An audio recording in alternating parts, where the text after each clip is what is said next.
समय पहले एक हरे भरे गांव के पास घना जंगल था। उस जंगल में तरह तरह के पक्षी रहते थे, मोर, तोते, गिलहरियां, और उनमें सबसे चंचल थी टुनी चिड़िया और उसका साथी टूना चिरवा। दोनों हर सुबह सूरज की पहली किरण के साथ निकलते, गाना गाते और पेड़ों पर फुदकते रहते। एक दिन टुनी ने अपने पंख फैलाकर कहा, टुनी, टूना, देखो ना, आज हवा कितनी प्यारी है। लगता है कोई नई रोमांचक यात्रा करनी चाहिए। यात्रा? और वो भी तुम्हारे साथ? फिर तो मैं तैयार हूँ, पर बताओ कहाँ चले? टुनी ने अपनी चमकीली आंखों से आसमान की ओर देखा। टुनी, चलो उस बड़े बरगद के पार जो नदी है ना, वहाँ चलते हैं। मैंने सुना है वहाँ सबसे मीठे अनाज मिलते हैं। टूना ने सिर हिलाया। ठीक है, लेकिन वहाँ एक चालाक कौवा रहता है। उसका नाम कालू कौवा है। सब कहते हैं कि वो दूसरों को मूर्ख बना देता है। हाँ, अगर वो चालाक है तो हम भी किसी से कम नहीं। चलो देखते हैं किसकी चाल भारी पड़ती है। दोनों उड़ते उड़ते उस जगह पहुँचे। नदी किनारे सुनहरी धूप में चमकते दाने बिखरे हुए थे। टूनी ने खुशी से कहा, टूनी, वाह, ये तो सच में मीठे हैं। वो झट से नीचे उतरी और खाने लगी। टूना भी पीछे पीछे आया। तभी पास के पेड़ से आवाज आई, कालू कावा। काव काव, क्या देख रहा हूँ मैं? कोई मेरे इलाके में घुस आया है। टूनी ने आसमान की ओर देखा।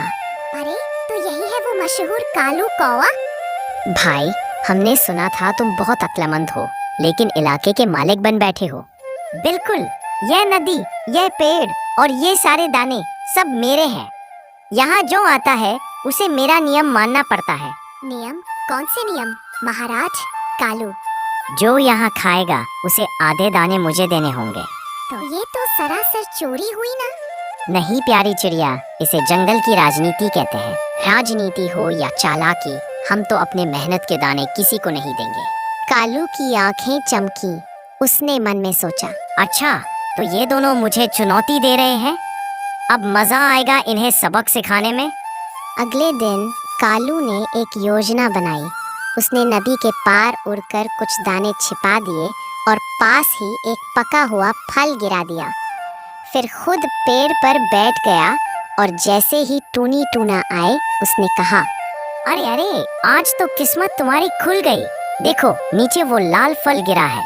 उसमें जो खाएगा उसे साल भर मीठे दाने मिलेंगे। टूनी की आंखें चमक उठी। सच में? तो मैं तो खा लेती हूँ।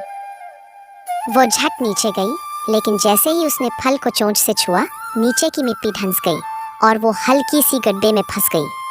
अरे, ये क्या हुआ? टूना, बचाओ! टूना झट नीचे आया और बोला, कालू कोए, तुमने हमारे साथ धोखा किया। काव काव, धोखा नहीं, दिमाग लगाया है। अब समझो कौन समझदार है।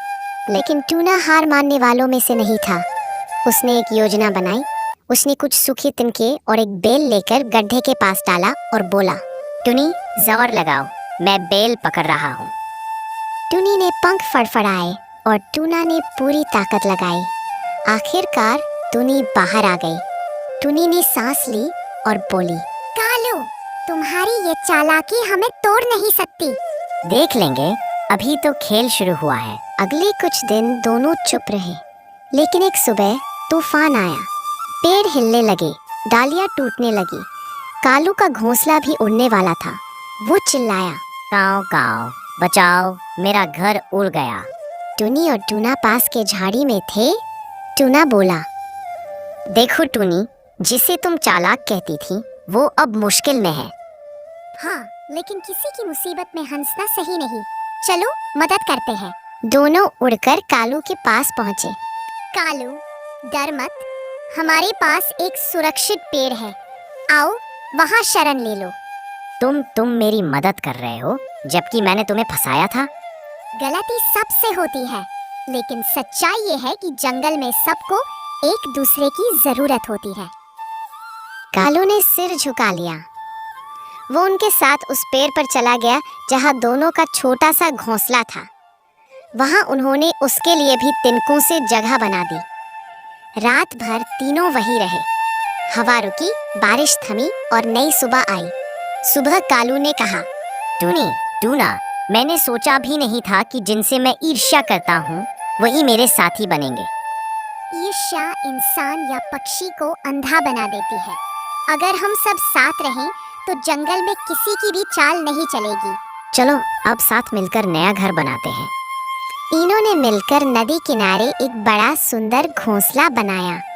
टुनी ने फूलों की पंखुड़ियां सजाईं, टूना ने सूखे पत्ते लाए और कालू ने मजबूत टहनियां जोड़ दी। काम खत्म होने पर कालू ने कहा, आज से ये घर हम तीनों का होगा, बिना किसी लालच या चालाकी के। और यहाँ कोई नियम नहीं होगा, सिर्फ प्यार और सहयोग। दिन बीतते गए। टूनी, टूना और कालू अब सबसे अच्छे दोस्त बन गए।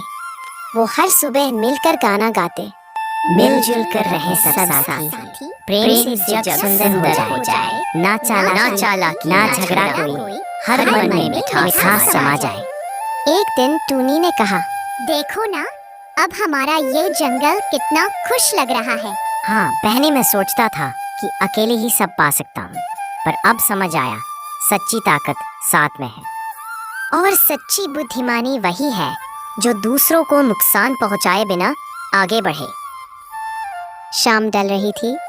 तीनों पेड़ की ऊंची डाल पर बैठे सूरज को डूबते देख रहे थे। धीरे धीरे हवा बह रही थी और टूनी बोली, देखो कालू, कभी कभी हारना भी जीत होता है, अगर उससे दिल बदल जाए। सच कहा टूनी, मैंने चालाकी से जो पाया वो पल भर का था, लेकिन तुम्हारे प्यार से जो पाया वो हमेशा रहेगा। तीनों ने साथ मिलकर आसमान की ओर देखा और उनकी दोस्ती का गीत पूरे जंगल में गूंज उठा। लालच और चालाकी से मिली जीत कभी टिकती नहीं। सच्ची ताकत दोस्ती, विश्वास और सहयोग में है। जब हम दूसरों की भलाई सोचते हैं तो हमारा दिल और जीवन दोनों सुंदर हो जाते हैं।